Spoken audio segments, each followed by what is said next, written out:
Totally po, hindi po ako spy. Hindi ikaw yung nasa picture. Hindi po ako spy, hindi po ako nasa picture, at hindi rin po, Your Honor, ako yung sinasabi niya. Ang pagpapataw ng habang buhay na pagkakakulong kay dismissed Bamban Tarlac Mayor Alice Guo ay simula pa lamang ng mas malawak na proseso ng pananagutan. Ito ang binigyang diin ni House Quad Committee 2.0 Co-Chairman Bienvenido Abante Jr. matapos na i-convict ng Pasig Regional Trial Court Branch 167 si Guo at sentensyahan ng reclusion perpetua. Ayon kay Abante, palalakasin nito ang implementasyon ng bagong batas na Anti-Pogo Act tungo sa pagkamit ng hustisya para sa mga biktima na pang-aabuso. Pinagtibay din anya ng desisyon ang matagal ng babala laban sa Pogo na naging pugad ito ng kasamaan, partikular ng human trafficking, torture at organized crime.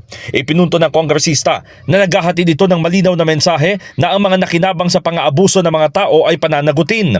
Matagal na panahon anyang nag-operate ang mga Pogo tulad ng sindikato na lumalabag sa karapatang pantao at ginagawang katatawanan ng mga batas. Samantala, nanawagan naman si Abante na dapat habulin ang bawat individual na hinayaan lang na mangyari ang criminal operations, lalo na ang mga operator, mga nagpondo at mga opisyal na nagbukas ng pinto para sa mga ito. Tinutulan umano niya ang mga Pogo sa simula pa lamang dahil sinisira nito ang mga pamilya, institusyon at inilalagay sa panganib ang pambansang seguridad. In the heart of changing lives, ako si Brigada Haji Caaminio ng 105.1 Brigada News FM Manila, the Music and News Authority.